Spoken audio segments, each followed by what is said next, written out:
All right, so we're here at the moment here with Stephen Hosking from Vigilant IT. How you going? I'm pretty good, mate. Yourself? Yeah, not too bad, not too bad. You're enjoying the conference so far? I am. I'm really enjoying the conference. It's been a lot of fun for meeting people and dealing with the community and having these really good conversations. Nice, nice. So I was sat in on your presentation yesterday, I believe, on reporting inside Configuration Manager using Power BI to start to do some reporting. But I love writing SSRS code. Why would I go to Power BI? Because you're a sadist You like SSRS.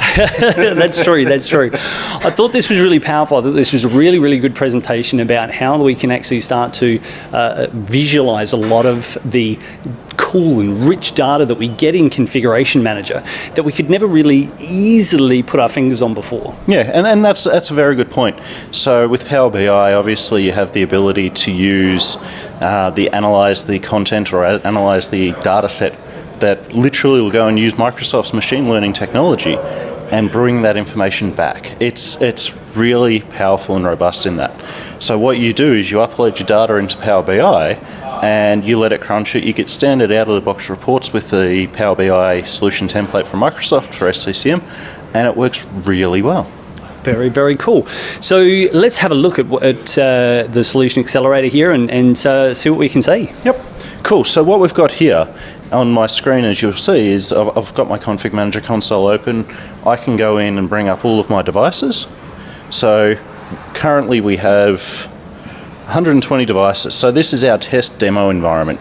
This is our internal environment where we have all of our workstations. And the reason why we're using this is because it has real data. It's actionable information that we can demonstrate. So to set that up and present that out in Power BI, all we do is we go to the internet and we download the Microsoft SCCM template. So obviously I've already pre-downloaded that for this environment because it's a 70 meg download and it takes about 15 minutes to download in our environment. So what I'll do now is I'll go through the installation process, which is as simple as selecting yes on the install, and it'll go through install. Probably the most important thing to note about how this template installs is this Visual C++ redistributable. If you install this on your primary server, you may run into issues doing updates. And if you do, just uninstall the two versions of C++ redistributable for 2013 and reinstall it, and it'll all start working again for you.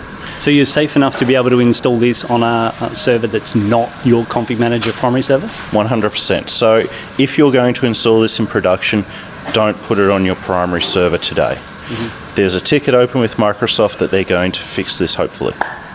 Nice. So now you'll see that once the installation wrapper is completed, it pops up this window behind the scenes, which brings up all the Configuration Manager, SQL, and Power BI.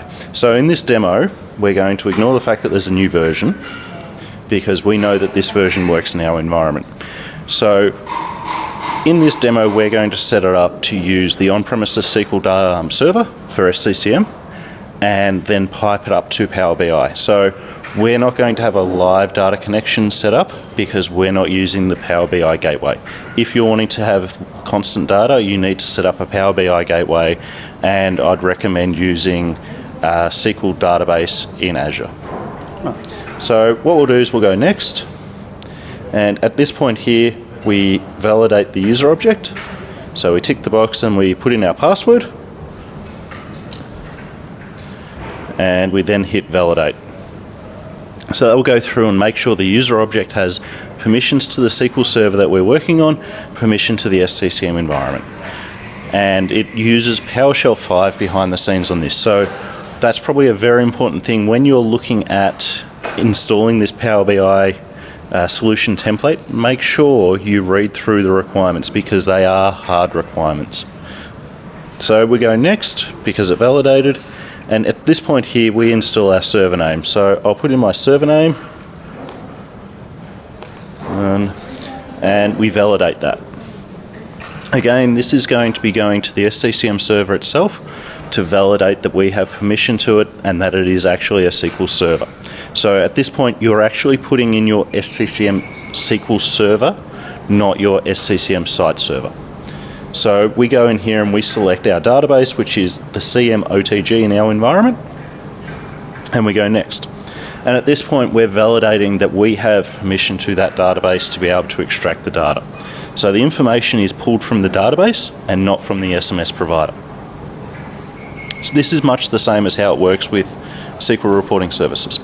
So I don't know if you are experienced in SMS 03, but we were using the WMI query language for IIS, and that used the SMS provider. In 2007, it was changed to using SSRS, and it can pull the information straight from your SQL database. So we're continuing on with that technology. In my scenario here, I'm going to use the same server that we pre-provisioned. One thing to note is before you validate, you need to pre-create the SQL database on your SQL server. The reason why we need to do this is because it has the ability to use Azure databases. So the solution template doesn't know if it's an on-premises database or an Azure database. So it's taking the position of you literally create the database and we'll connect to it and do what we need to do. Cool. So what we'll do is we'll go into SQL Management Studio, as you can see here, and we'll connect. And you'll see it pop up, and we expand our databases out, and these are the same databases we saw previously because it's the same server. So now we go in here and we give the database a name. So I'm just going to call this EL demo, and we click OK. So I don't need to do anything else other than create a blank database to accept the data? That's correct. So, and it's that simple. Ideally, if you're going to be putting a lot of data in there through your data warehouse scenario in this process, you need to turn on simple or full replication. But for this demo, it's as simple as just going in there and creating a new blank empty database. So now we go back to the solution template and we hit validate. And what it will do is it will use the credentials we provided earlier to validate that we have access to that SQL server. And because it's the same SQL server, of course we're going to have access.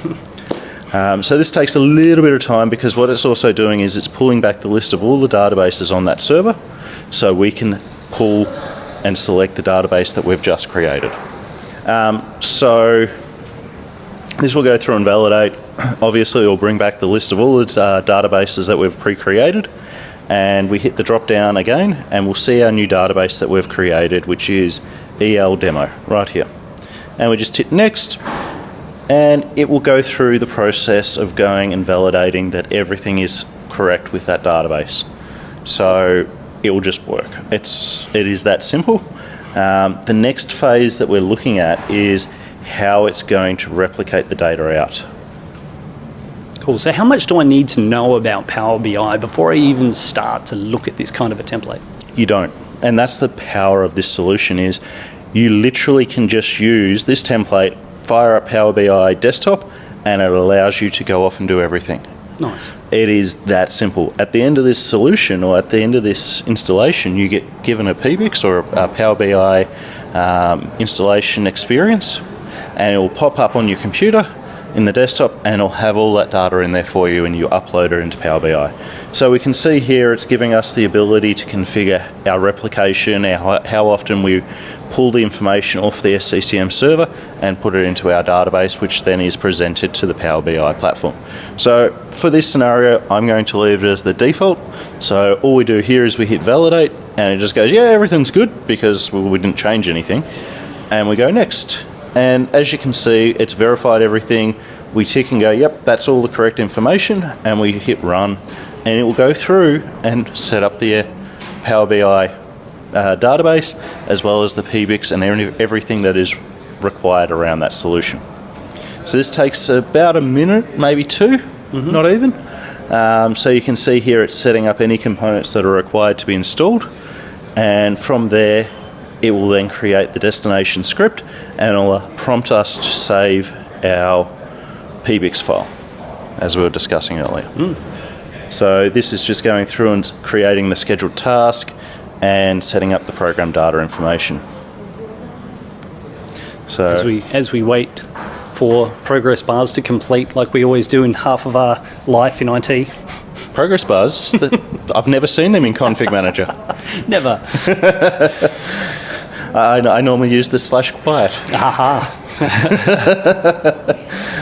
So as you can see, it's going through. Now we have the ability to download the report, and I'm just going to overwrite my existing copy. Yep. So that's that PBIX data that you were talking about That's before. correct. So this has created the PBIX data, and it's now gone and created all of that. So we go to Windows Explorer, and I'm going to go to my documents, and I have a PBIX for demo. And all I do is I double click on that because I already have the Power BI desktop installed on my server. Bad practice, but this is a demo environment. Just going to flag that. It will now open up that PBIX, and I can go in and I can edit it and I can tweak and tune it to match what I need out of that report. So eventually this will load up. It takes a little bit of time the initial time you run it, and this is because it's being compiled for the Power BI desktop. Okay. So it's initializing the model and it's going to bring all the information up, and once it pops it up, we can then go into it and validate what it explains that we need to do on the first page. So what you'll see when it loads up is on the first page we have the details on what we need to do to complete the installation of the data, and then we can step through each of the report tabs of which are the pre-canned reports of that workspace or data source. So it works really well down that path. So it's just initializing the model, as you can see, and it will load up shortly. So in the background we can go and have a look and make sure our progress is completed successfully. So we see all these ticks, and then we scroll down and we go, look, yep, everything's done. So we hit the big X in the top corner because it's everything we need. So we'll close out of that, and we'll go back to Power BI now because it's loaded up. And you'll see here on the screen we have how we import data from the Power BI database and etc. So in this scenario, because we've got the same server and the same permissions across everything, we don't need to do any customizations or tweaking and tuning of the model other than accepting the changes or applying the changes. If you're running this in a production environment, you would need to add all of that additional information and follow the tasks that appear there. So as you can see, it's going through on my server and adding all of those rows of data. So what we can do here is I'll do a quick demo through what information comes through at the PBIX level and how we can add and extend that information and create tables and reports on what we want. So as you can see, this is the overview pane. It has a whole vast array of information on how it all works. But if we go to a new page down the bottom... So it's pulled all that data live right here, right now. That's live data that's come out of Configuration Manager and put those easy dashboards in. And they're just dashboards that are just out of the box? That's correct. So all this data has literally just been pulled from my SCCM database into the temporary database that we've created, and then it returns back that PBIX file which has all of my live data. Wow, that's really, really powerful. It was nice and simple to be able to set up, that's for sure. Right. And this is where setting this up is such an easy task. So if I want to add additional information, for example, I go down here and I can literally grab one of these visualizations, and we'll go to the donut, and then, okay, if we select, say, computer programs, and we're going to go program name, and we're going to say the values. And what that will do eventually is that will spin out and explode and show all of the names of the programs that are in that environment. What we can do while that's loading is we can go, all right, we're going to create another graph, and we're just going to pick something random. We're going to go computer updates, and we're going to go missing updates values, and we're going to go last check.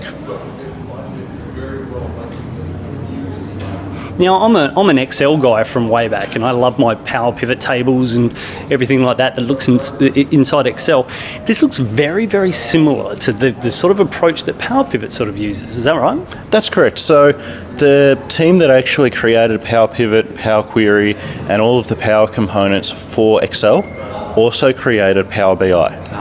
And that's why it looks the same. That's right. So, and that's the great thing about Microsoft at the moment is they're allowing their teams to diversify and go cloud. So you look at, say, the project team now have tasks. It's literally the same team that create both solution, but it's a very, very different scenario, and it's really a great time to be in the industry. So we've gone and set all of this up, and we're going to now publish this PBIX into our Power BI environment.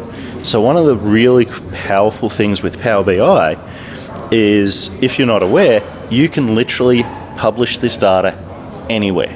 Once it's up on the Power BI website, I can pull out my iPad, I can pull out, we're going to have to filter that list.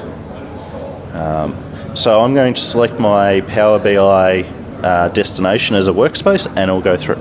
So I can literally pull out my iPad and see this same data, or I can pull out my Windows Phone, or whatever device. So long as it has access to the internet, it will render for that device, and it's all HTML5, obviously. Yes. I don't know about you, but I never had that experience with SSRS. No, it was always a bit of a challenge to be able to get the damn thing to show you anything at any time. That's right. The SSRS stuff was, well, we're going to have this many pixels wide and this many pixels deep, and you go, okay, but I want more than that, or I want less than that. Sorry. Tough. You're going to have to go and customize it for that display. So this is where SSRS gives us that. Not SSRS. Power BI gives us that power of, well, you provide us the data and we'll render it how you want it and where you want it. So that's the great thing about how this technology works. So you'll see here, if we go to the overview pane, so this is literally live data up on Power BI right now. As I stated earlier, it's not going to be consistent data in our environment because we don't have the Power BI gateway, but it's live data as of right now. So I can see that I have 38 clients and 201 users, and I also have computers that are missing antivirus and unhealthy. So kind of important information to know. That's right. So I can literally go in here and select malware and find that I've got two computers with 3 viruses on there.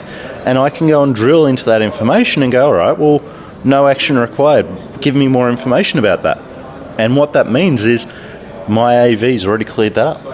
Or if I go and say, all right, well, let's see the quarantine ones. Did we have any? Yep, we've got 2 computers that have quarantine viruses on there. So I can see my antivirus is doing what it's supposed to be doing. We can also go across and have a look at update compliance. And we can see really easily, as you can see, all of the updates that are missing, which computers have the issue.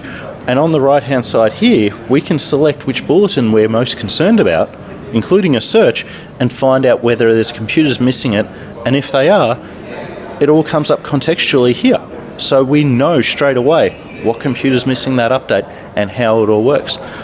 I've never been able to get that to work in SSRS. It was one of these things where you had to go, all right, well, what I'm going to do is I'm going to drill in, and then you got to go back. Oh, I went too far. Hang on. Oh, I'm missing data. Oh, it just hasn't rendered.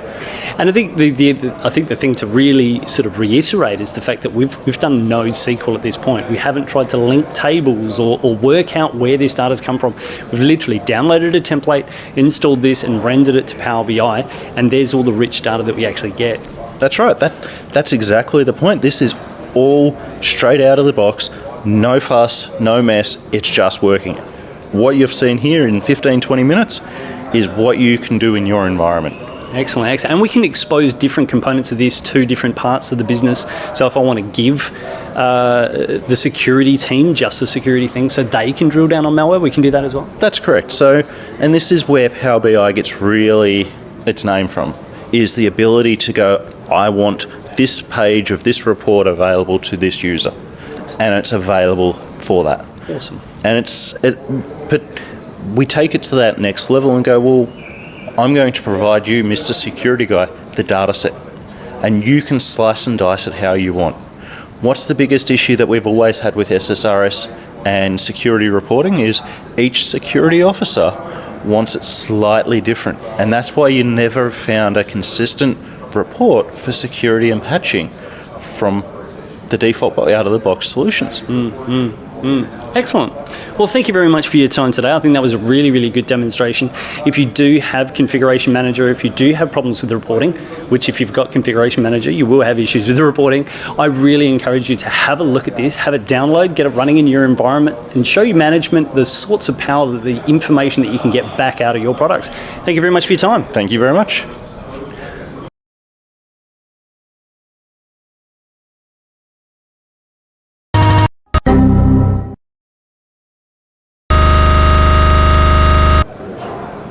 I hope you're not recording this. Don't record now. Don't record now. This is all the outtakes. It's like that's phrasing. People. Phrasing. Are we not putting phrasing back in the rotation? That doesn't need to be on the desktop. I'm going to grab power. Or when I kiss your lips.